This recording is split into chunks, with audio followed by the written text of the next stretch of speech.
No matter how simple or extraordinary, some memories never fade, and they seem to be in the open all the time, as if painted deliberately for us to recall them in absolute clarity. It is the same when I walk to shore, enjoying the salty air of the sea, crashing waves, and waters splashing on the rocks. I found that by just being there, it is like a healing meditation. Here is one of those delightful memories. As we sat in the car, watching the waves at Oliver's Hill, a section of Frankston Foreshore, Rosemarie was in deep thought as she said, "It is amazing. It is now 2015, and when we first met, it was 1994. As usual, I was mesmerized with the ever-changing moods of the sea, but responded, "I think even before, we were reminiscing bygone days. We met on other occasions, such as Muriel's place, but yes, I will settle with 1994. But we never had the chance to say hello to each other when at Muriel's. In fact, Wendy Joy Clark used to behave as if she possessed me, often grabbing my hands and saying, 'I want to ask you something.' Shortly after, on her unwelcome demand, we had to go out to the backyard, where there were a couple of wooden seats. Sitting on one of them, she always tried holding and caressing my hands, despite my resistance, trying to extricate them. She used to try and grab something else too. She attempted to do that several times, even when her daughter was in the van and I was seated in the middle of the front seat. I was sandwiched between the two, and immediately, as if it was an accidental touch, grabbing my private parts, she raised her voice excitedly. Sorry, I thought it was the gear stick." They both laughed, while her daughter exclaimed, Mom!" I responded with, "Please let me get out. I need some fresh air." "Oh, no. I'll take you home." This was when I lived in Springvale. I remember years and years before I met you, and I went to one of those psychic readings. Although I was very much a loner and liked living alone, I got told, "You are going to share a place with someone," and the place where this person actually lived was described to me. I was thinking, rubbish. No way. Not possible. Funny, I was thinking the same. And see what happened. Many years later, you and I, both loners preferring our own company, ended up sharing a place. Remember when I conducted art classes at the old cheese factory in Berwick, there was a certain woman by the name of Lola. I remember her. With her daughter, and her daughter was so happily speaking about this art teacher, who was such a kind man. I wish he was my dad. I heard Lola discreetly say, "Oh, well, it can happen, my love, it can happen." Then she asked what I chose to do with my accommodation. Did I prefer to stay in Springvale, or want to come their way? I told her I might think about it one day. Later I was bombarded by several estate agents calling to tell me, "We have this and the other house, and according to your wife—" Stop there for a moment. I have no wife there. I have no wife here. My wife lives somewhere else. By that time I had some idea about Magda living in Perth, but I didn't know any details, and was certainly uninterested in knowing anything about it. One estate agent claimed, "She said that you are just about ready to buy a house around here." I explained that it was not a definite decision on my part, and later went to their office in Berwick. And, speaking to the young sales manager, I told him that I would let them know when ready to purchase a property. Another gentleman anxiously inquired, "But what are we going to tell your wife?" One realized this lady was telling them things of no substance. And so I responded with, "We are not in a relationship, nor even related." She was so very keen that we lived together as a married couple. Her rich husband had several properties and held a very important job. He was either employed by a government department or was involved in some other business. She often said that he had everything but did not know what love was and how to love his family. I tried to brush her off for quite a while. "She really tried hard to get you to love her."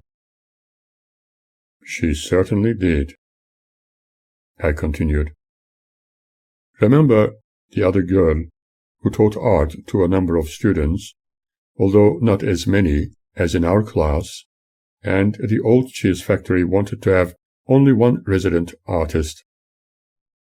I had already been asked to stay, but that young lady insisted that, since I was a well-established artist, and she needed this occupation so desperately, probably also hoping to have all my students as the only resident artist, she begged me to let her stay, and as you know, I did so with much regret.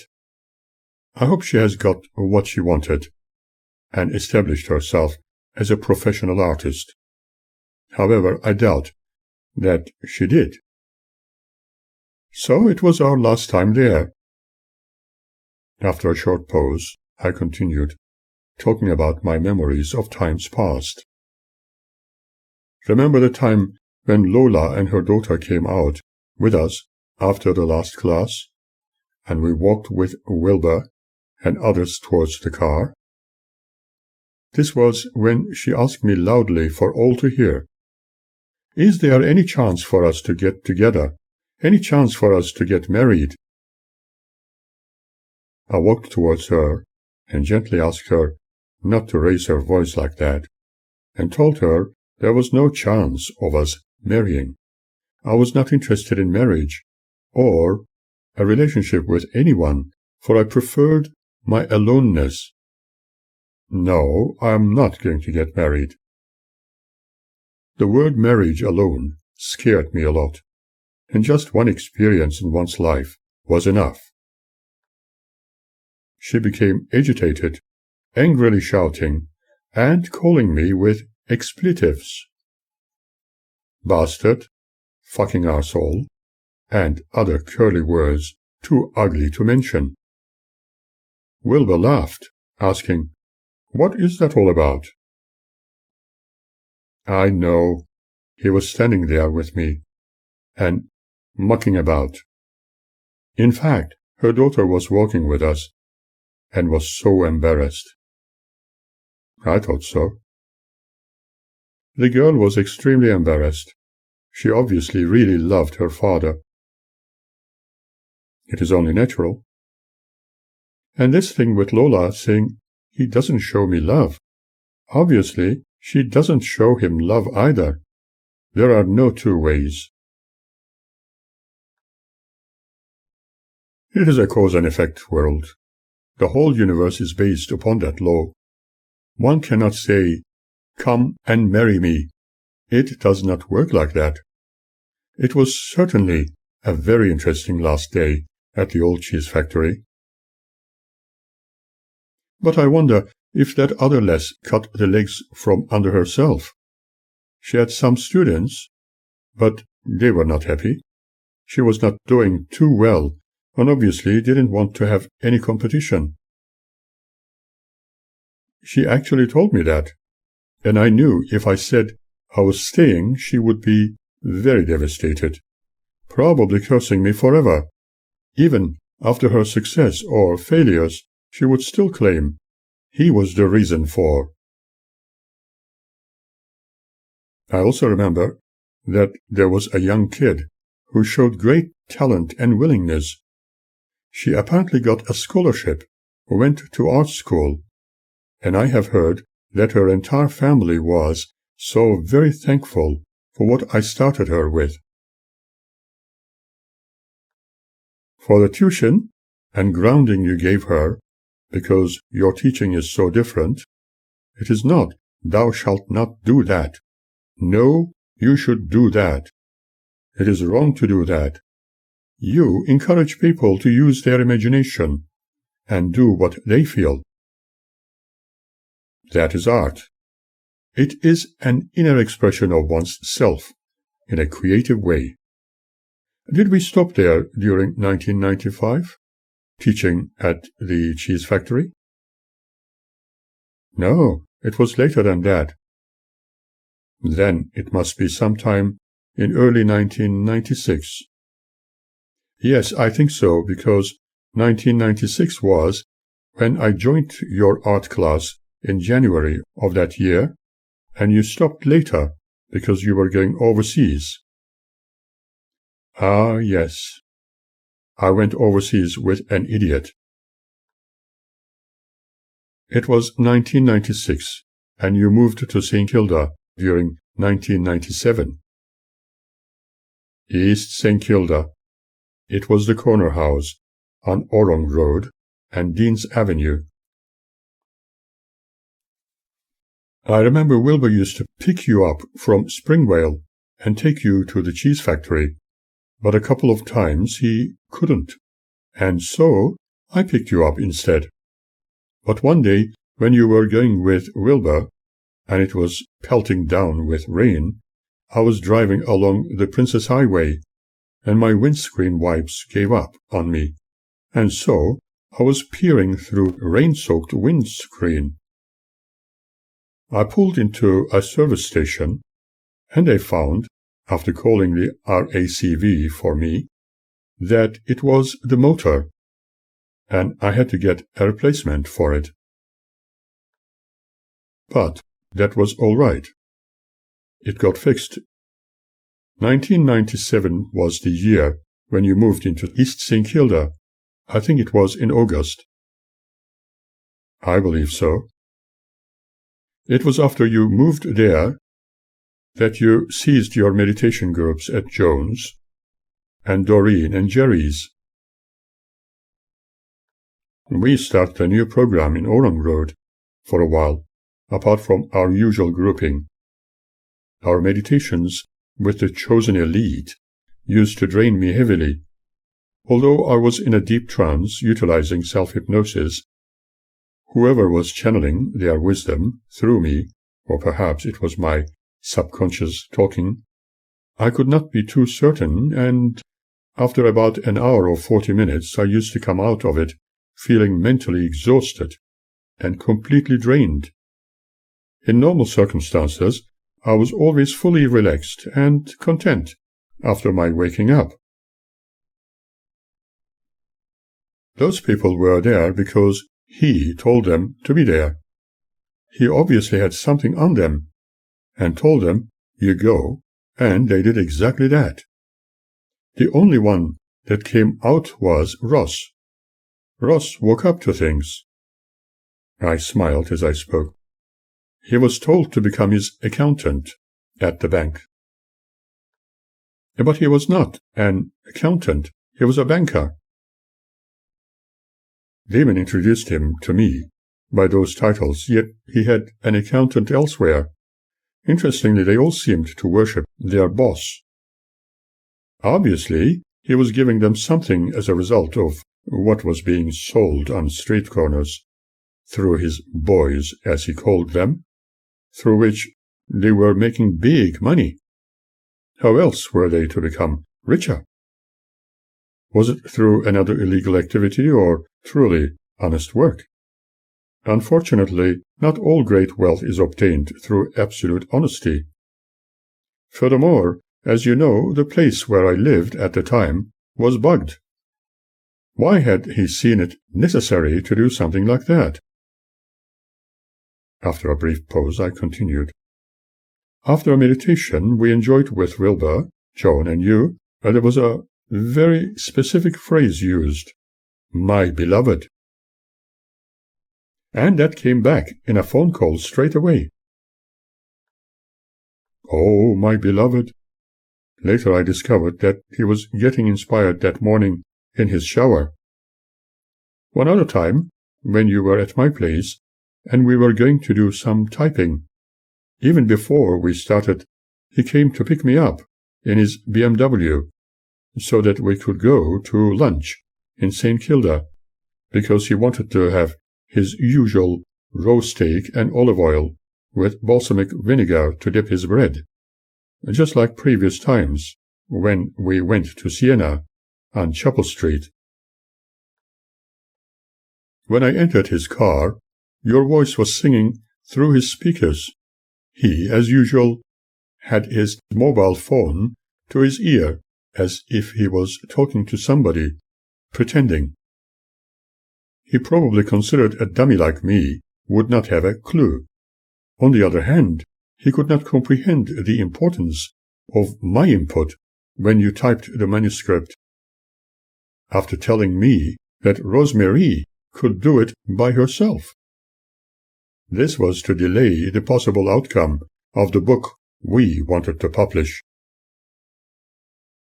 The thing is, I used to sing in ancient Polynesian, and it was so obvious that he gave himself away.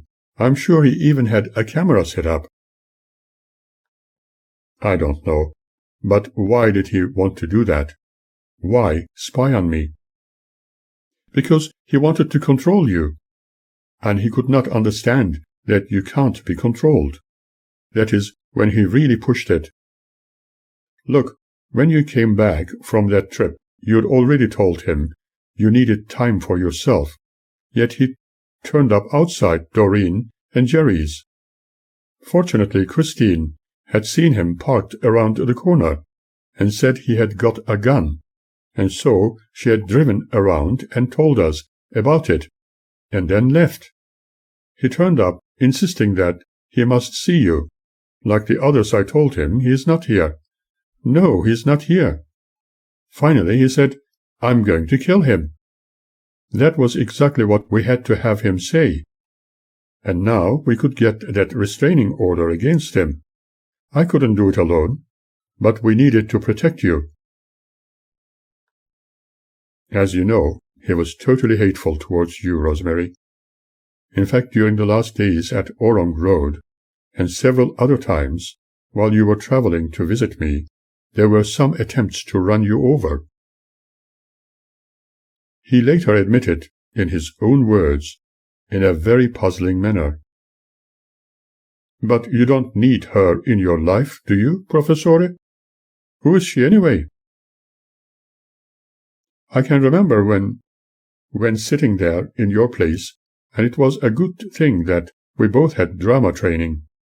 You were on one corner, and I was on the other, and we were having a spatial conversation, knowing he was listening in, and we were making it sound very intimate, without being intimately intimate. I thought it was funny. I laughed and said, he later told me, I think, Professore, you are in love with Rosemarie. When you moved out from there, you were looking for a house to accommodate yourself, and I was looking for somewhere else to rent. When I lived in Noble Park and thought rents were so expensive, if we got somewhere that had a bungalow with it, I could take the bungalow, and you could have the other part. We decided that because it had actually got to that point where he overstepped the mark, and you put your foot down. I certainly did. When in Orong Road, I remember him calling me on the phone saying, you know, last time, yesterday, you were channeling. You were not really channeling, Professore. Come clean. You were not channeling. It was not Serapisi. There was nobody there. It was you. just talking. I know what I know. When I asked questions, you answered me as you. You were not channeling. It was just bullshit, I think. Just come clean, Professore. Just come clean. I told him that I try different methods sometimes, like other channelers, but I don't tell bullshit. I was using the art of psychology. One can clearly understand that I was petrified due to the signs observed in him that he might shoot me if I was in deep trance. I did not want to step on thin ice. Although my first deep trance channelings were exactly as normally expected, after my psychoanalysis of his person, I could not trust his mood swings, and indeed my so-called channeling had to be conscious channeling, for I needed to be fully alert.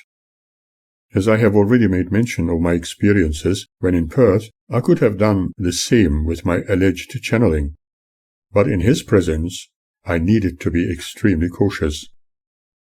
If you are in deep trance, he might just kill you there and then, for it could be expected from a criminally minded person like him. He did not give me any reason to feel differently. You need to have protection.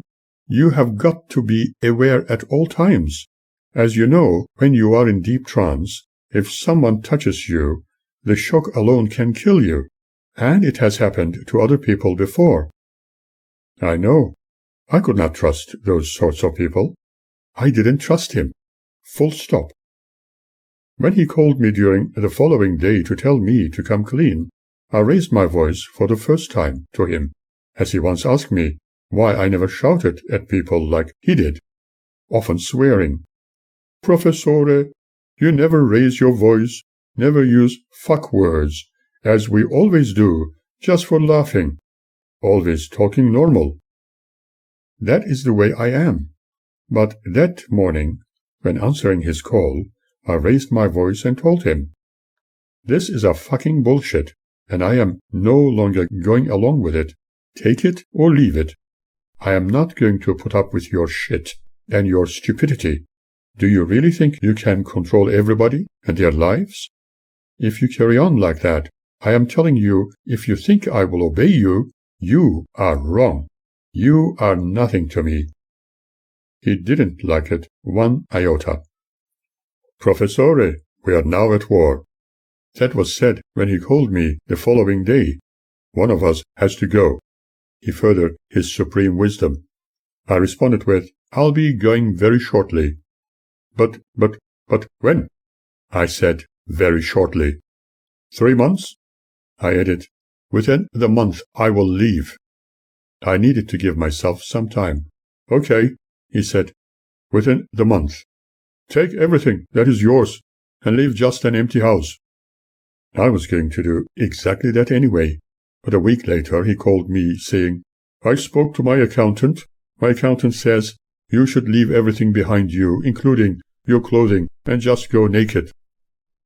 I did not answer him, but put the telephone down and called his accountant immediately. I could only speak to his accountant's secretary, and she informed me that he had dissolved our supposed business partnership. Advising me, she said that if she was in my position, she'd just leave them all and not worry about that character. Go and live your own life. I responded to her with thank you. I understand what you mean. Good luck, she said. Good luck to you. Then Joan, Brad, Kevin, and I helped pack your stuff up and cleaned the place. Although his boys were watching the house all the time, he didn't realize you knew, and keeping the house seemingly occupied, I stayed there while you were whisked away, unobtrusively without it being noticed. I remember that very well. But we did the move. We put your big stuff in storage, and you went to Jones. That was in the August. That's right. 1999.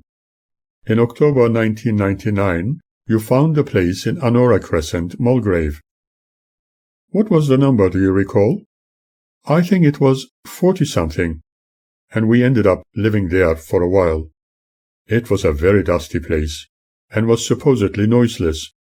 Remember how, when the owner, a Lebanese or Middle Eastern woman, came to visit, standing in the kitchen after ordering me to close the glass sliding door, exclaiming how silent the place was, yet it was very noisy, sounds coming from the nearby highway.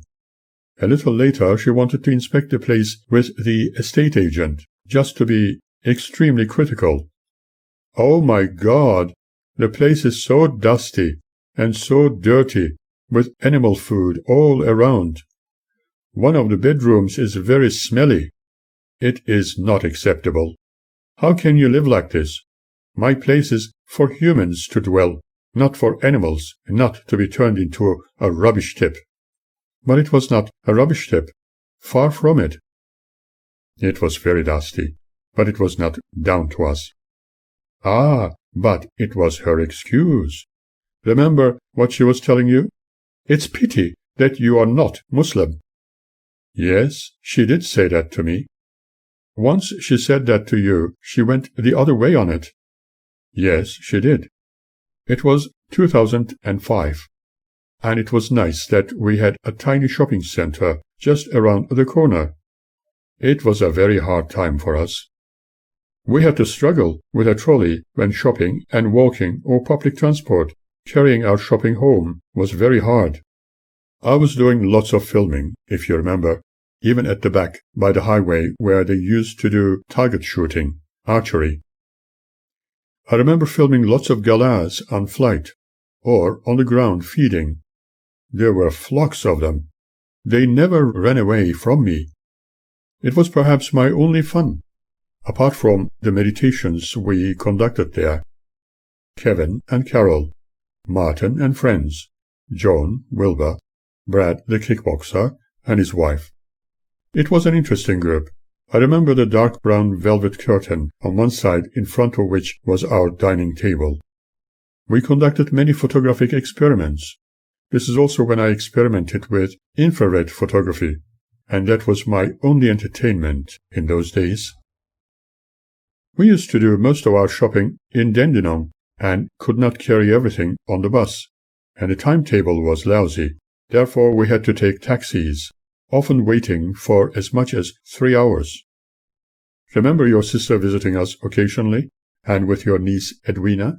She attempted to draw with us. Edwina wanted to learn how to draw figures, and she used to come round on a weekly basis. Mickey joined us, and you told Edwina and me to draw her portrait, but it didn't turn out anything like her. I think she was still happy about it.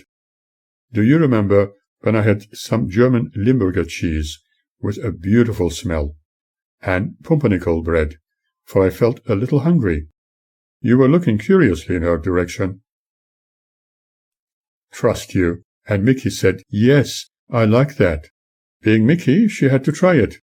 Remember, she used to say that a little bit of everything is good for you. She was game. She tried everything.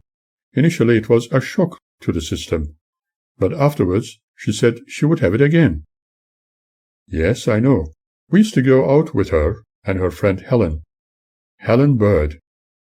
Then, in 2005, we moved to Endeavour Hills, and the little shopping center I spoke about was not the one around Anora Crescent. It was the Heatherton Road shopping center. But we also had a small shopping area just around the corner closer to Anora Crescent, although we used to go to Dandenong most of the time. The other one was really for emergency.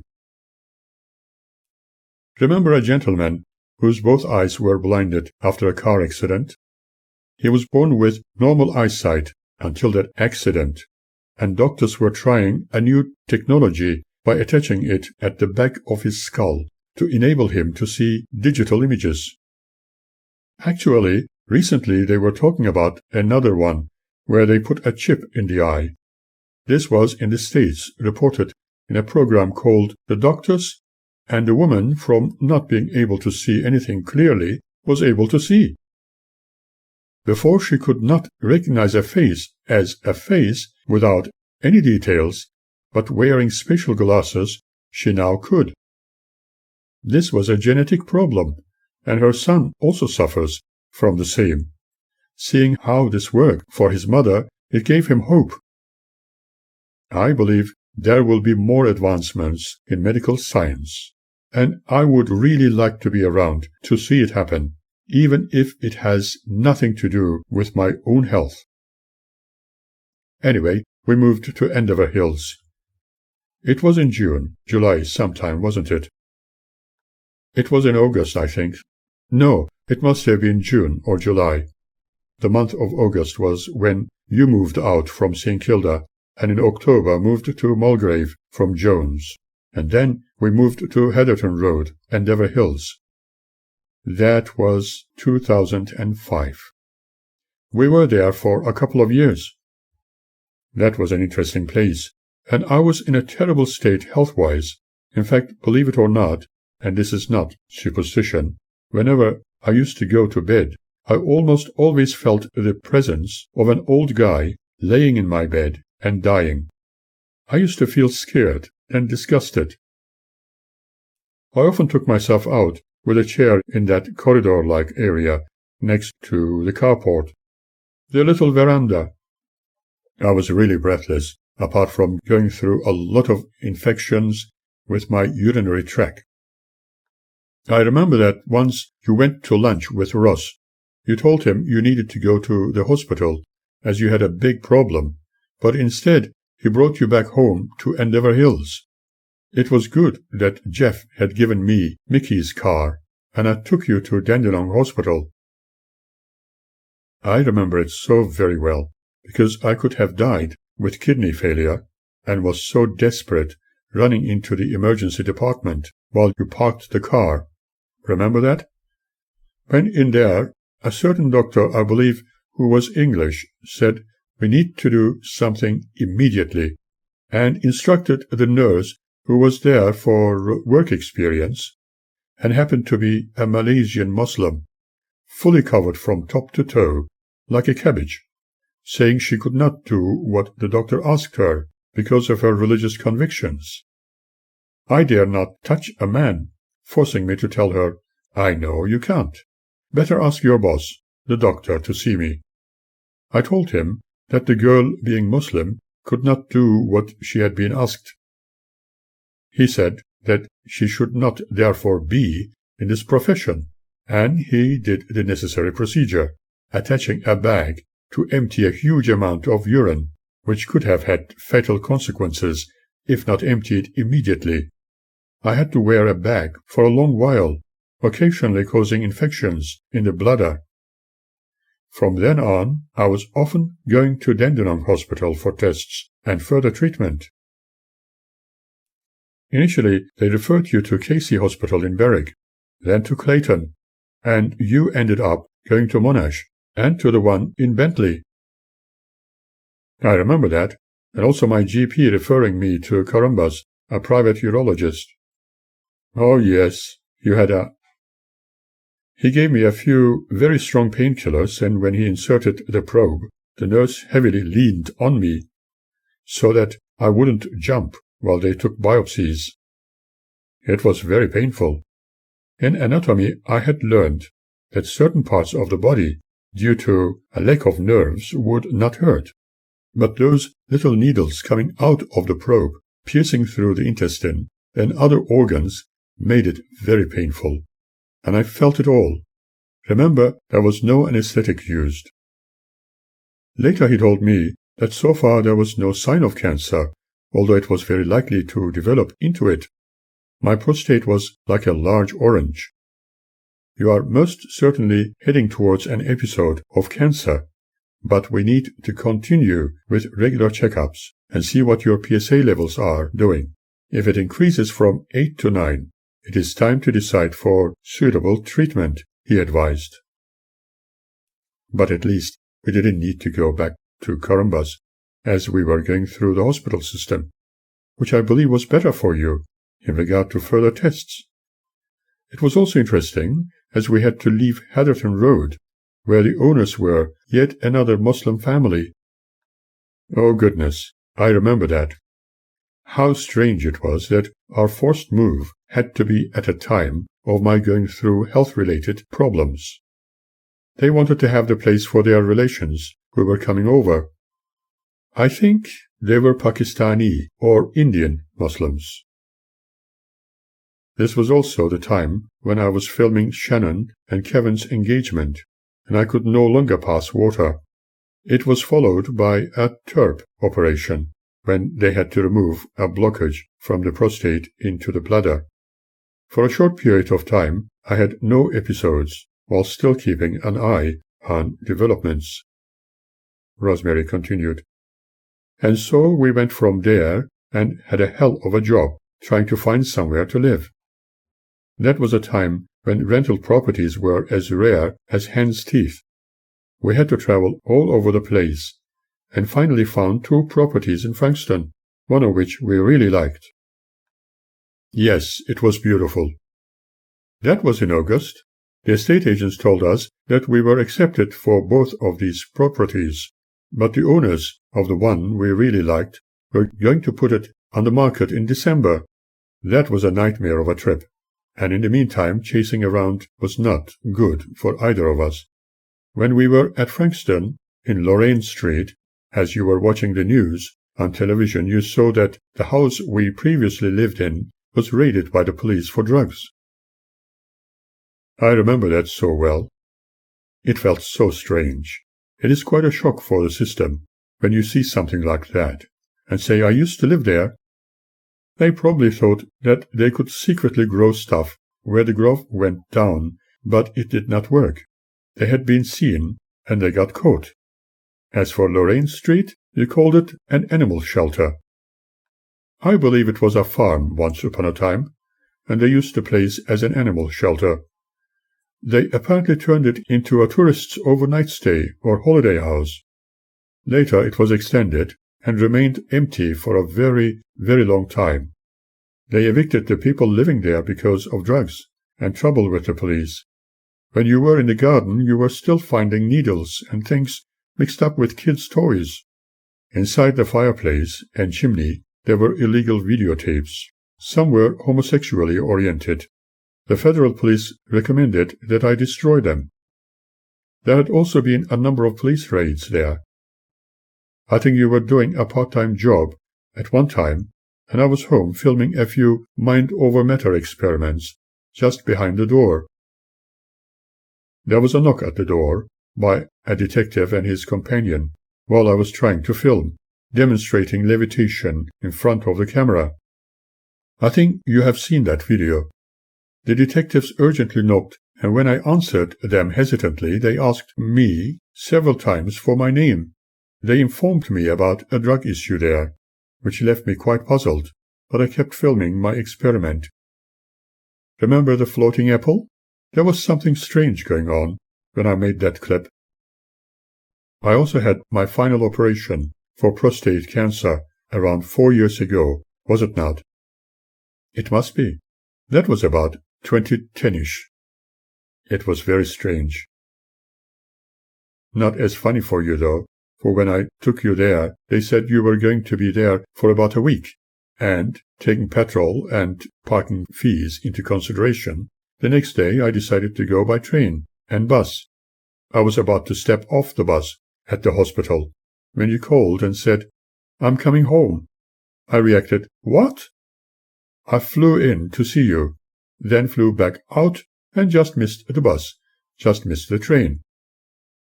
I finally arrived home and got in the car, but Emma wouldn't start until I said, We are going to pick Daddy up. Then she started immediately, and vroom, she was off. So you were ready and waiting. The day after, much to their surprise, whereas they had told us it would be 5 to 7 days before you were ready to go home. They made me wait for a long time on the operating table. Dr. Dangerfield apparently had a very urgent assignment at Berwick Hospital.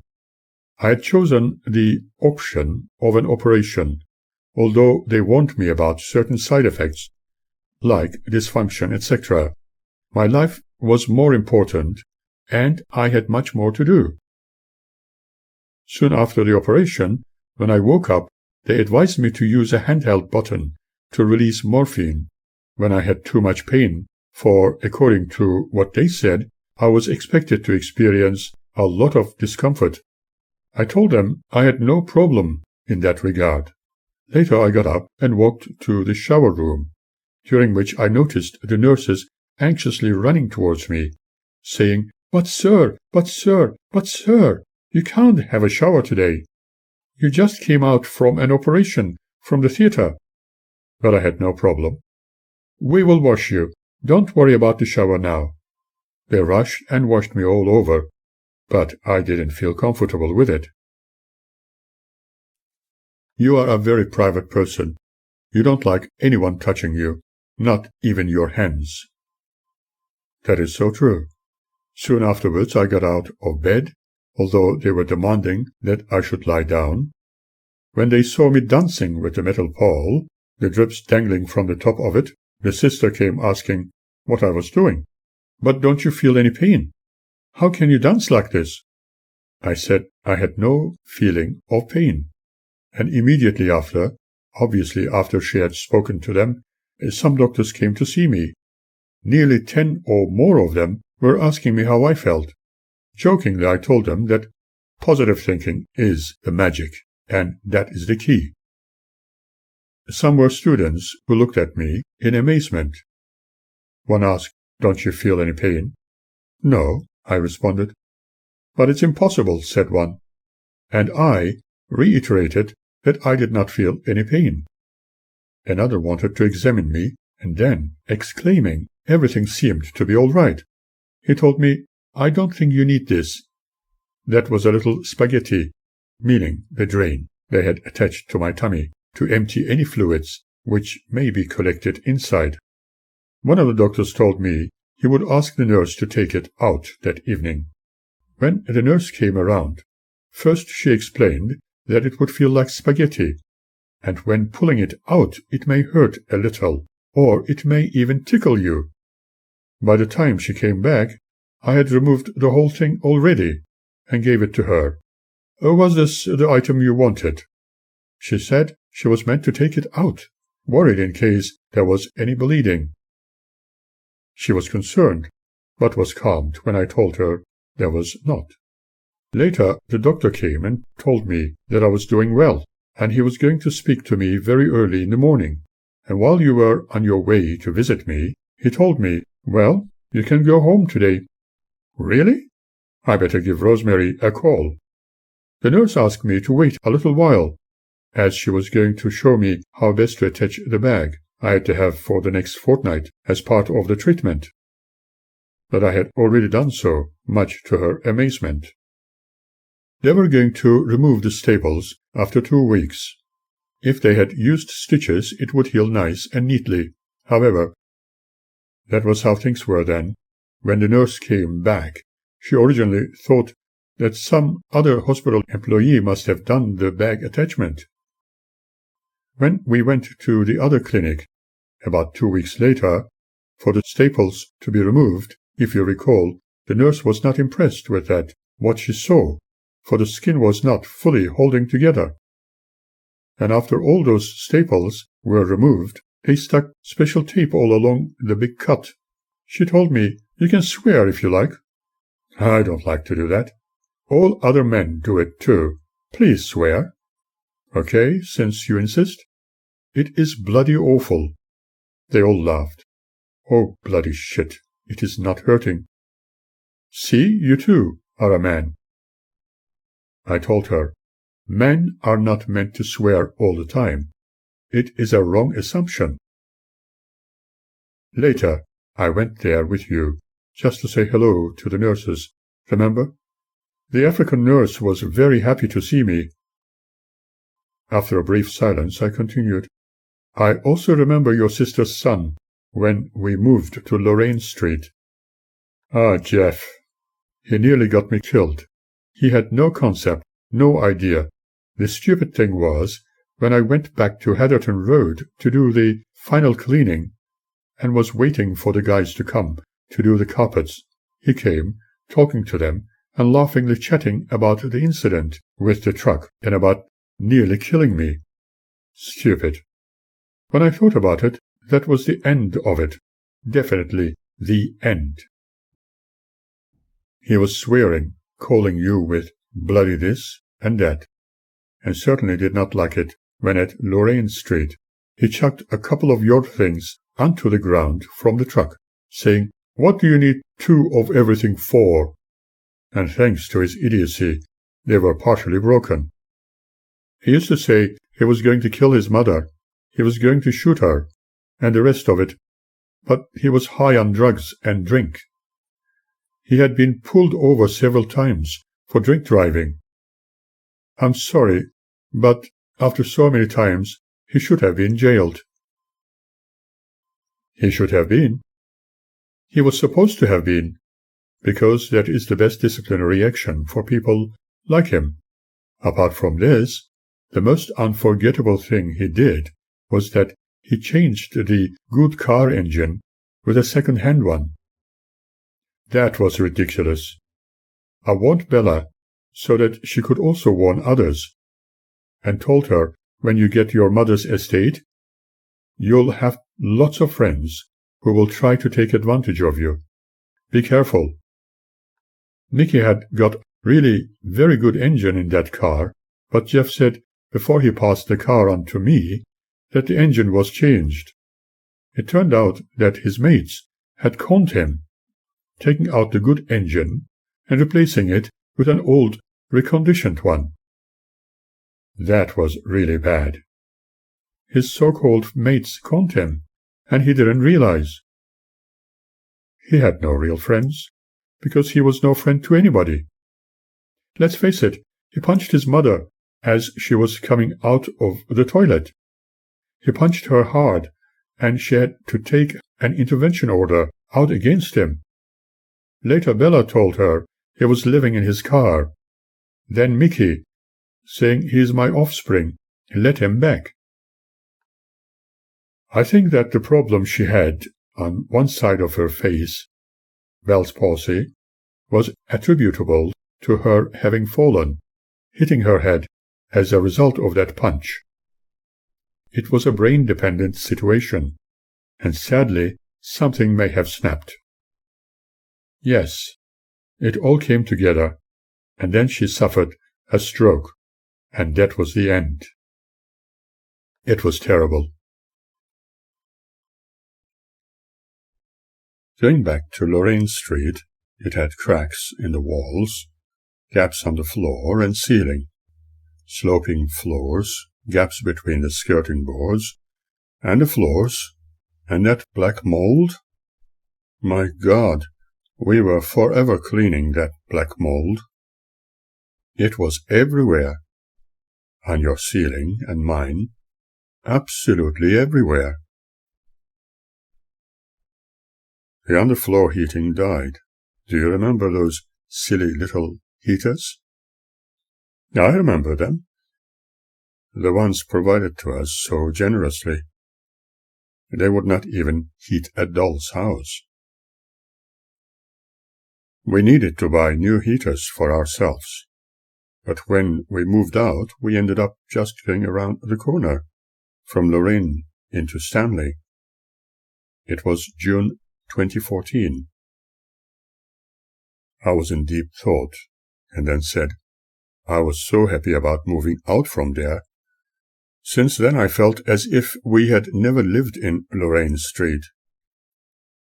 I have wiped it off altogether from my memory. Guess what? The person who purchased it has done nothing about that place. It is almost like divine justice, and it has become like a rubbish tip, with everybody dumping their unwanted furniture and other things. It looks terrible. Well, he tried to be cocky, sending tradesmen onto the site before completion, and our property manager told me to tell them to go back to him. But apparently he was not happy that I sent them back. After the second time she said to me to tell them to piss off, although it was not in her nature, and most unusual. I said, I did it politely. Then, of course, I had to go to England in October, and after my return, you showed me what had happened. The place was absolutely flattened. There was nothing happening. They had a fence around it, but now they have even removed the fence. It is just one large rubbish tip. Last week, when we passed the old street, there was more unwanted refuse, and today there was even more rubbish. I think it serves them right for being so cocky. I'll go a little back in time. Do you remember when we used to go to the Seafoot Spiritualist Church and discovered that it was being chaired by Carol and Kevin? They were overly proud. Carol used to come to Honora Crescent with Kevin to attend the meditation group I conducted. Remember the Egyptian girl Hoda? She used to do cleaning at Endeavour Hills Shopping Center. She was having problems with her wrist. I told her that, although I did not like touching people, just this time, to put her wrist in my left hand, telling her to close her eyes for a few seconds. When she opened them, the pain and discomfort was gone. She was feeling fire-hot, but I said when I removed my hand, she would be perfectly fine. She kept repeating, "What have you done? I don't feel pain anymore." She was painless for a very long time after. She may have had a carpal tunnel episode with her wrist, and subsequently she joined us in Honora Crescent for our regular meditations. Occasionally, she did a little belly dancing after those sessions, and Ross really loved it. Then I continued. Discovering that the Seafoot Church was under Carol's ministry, it was clearly evident that she wanted to be adored above everybody else in her church. It was certainly not for us, as we could not entertain that attitude, and so we left, instead frequenting the Phoenix in Mornington, where we did some lecturing.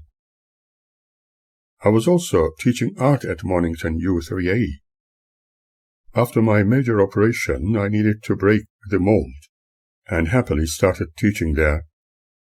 They had no one teaching oils, and it was initially a self-help group, but after my input, they had many students eager to practice oil painting. However, after all the years I spent with them, I needed to have a break to do other things. Alas, the oil painting class seems to be no more. However, I'm happy that we claimed some time for our own needs. For you and I both needed to do other things, but I believe they appreciated us. As you say, you needed to do other things and did not have time to do anything. You had no time for yourself and do the projects you wanted to do, and some projects were put on hold for several years, which was not right. I know. In fact, I was intending to create paintings for an exhibition here and overseas. That was one of my projects. Another was writing my autobiography. Apart from the book we started way back when we were in Orong Road, but it needed lots of corrections and editing. The original script was very badly edited by Damon's girlfriend Edwina under pressure, but she had no idea about how to do it. We edited it so often, but still need to do more. I think we'll be able to do it now, and as you know, I started writing this one at the beginning of last year, hoping to publish it soon. Unawares, I was probably dreaming about that too. Feeling the need to change the subject, I continued. Where I am currently teaching art at Frankston U3A, remember about 3 years ago, Claude made an unexpected appearance there, attending the class with his girlfriend Mitsuho's help. as she had discovered my whereabouts through the internet. When he saw me after all those years of separation, he declared that he was disgusted with the idea of religion and was disfellowshipped like me. The difference was that I was disfellowshipped without being one of them, whereas he was removed after having associated with them since his childhood under awful circumstances, thanks to his mother. Once he was a Jehovah's Witness minister and was married to a Japanese girl named Akiko. He needed to discover who I really was. After all, he grew up believing the many lies his sisters were creating about me. In fact, I was only known to them as the great liar, with everything I was. My daughters told me dreamt of lies to their mother to please her, and it still saddens me as we ponder on those bitterly remembered issues. For a short period of time I kept quiet, just gazing upon the waves crashing on the shore, drifting further into my past sufferings, when I heard Rosemarie say, "The move from Lorraine Street was a nightmare. Where we are now is smaller, and we still need to sort out a lot of things and rearrange them as we want. But we are freer and happier, and the place is much nicer. Tuesday of last week, coming back from the shops, we found all those police cars blocking off the street. Later, we found out that there had been a shooting diagonally opposite close to where we had been living in Lorraine Street. And the other night, as you said, the police were back there. They were checking something important for sure. Once upon a time, according to information, the place was populated by criminal bikie gangs, and probably drugs were involved. Police made mention of similar problems about this issue, and I'm really glad we are no longer there. I have wiped off all the miserable memories, including those episodes with your relative Jeff." I furthered, "While we lived in Stanley Street, the police came around when you were not there, asking for a certain person. I said they didn't live here, and that they must have been past tenants, that we had been here since so and so, and gave them the agent's contact details so they could check. That is the best policy." I thoughtfully remarked, "This is Oliver's Hill on Sunday, 8th of March, 2015. And after that gray and cloudy sky, it has become so beautiful. It is no longer like a black and white photograph. Look at those deep blues and almost greens of the sea now. We are coming here so often, just to sit and talk. This place is like a magnet for me, and virtually rejuvenates me. Just hearkening to the sounds of waves crashing against the shore is so refreshing. It is where one can simply leave the past in the past and look forward to more favorable times. I love the sea. Do you want a cup of coffee somewhere?" "Yes, I'd love to have one.